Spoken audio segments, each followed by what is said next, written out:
Okay, it's December 30th, 2008. We're at the village of York and we're examining the Grand River. And this field that we see in front of us normally has no water in it at all. So the river is actually on the other side of those trees that you see in that direction. Let's just do a right-hand turn first to get an extent of the Grand River flood. Like I said before, these fields are usually filled with corn, and now they're filled with water right up to the road itself, and even the current is moving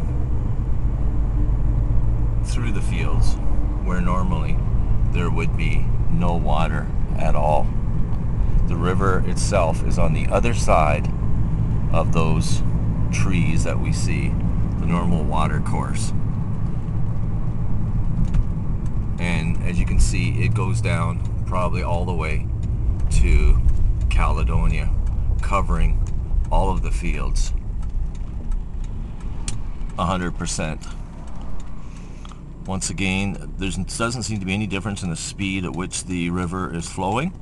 On the other side of those trees, we can see the regular river, and its speed is roughly the same speed as the water that's coming through this particular cornfield. This is absolutely amazing. Absolutely amazing. So we're going to do a U-turn here and go back the other way and see what's happening. That's towards Caledonia, and this is the area towards York and towards Cayuga. Normally that's an empty field.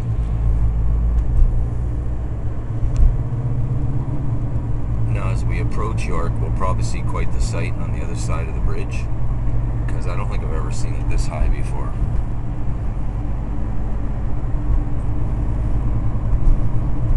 It's approximately 1:15 in the afternoon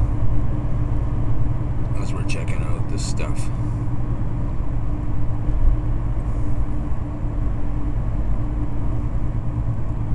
We're coming up to the actual town.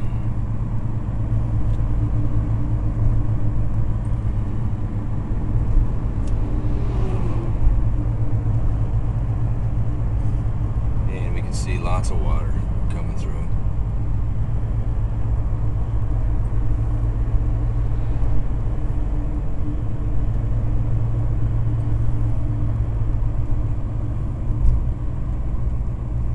Notice how high the water is compared to that bridge.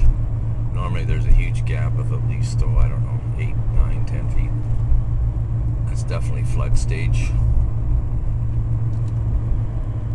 And here's what I wanted to see. Oh my goodness. That's a park normally where people go fishing, and a parking lot in that area.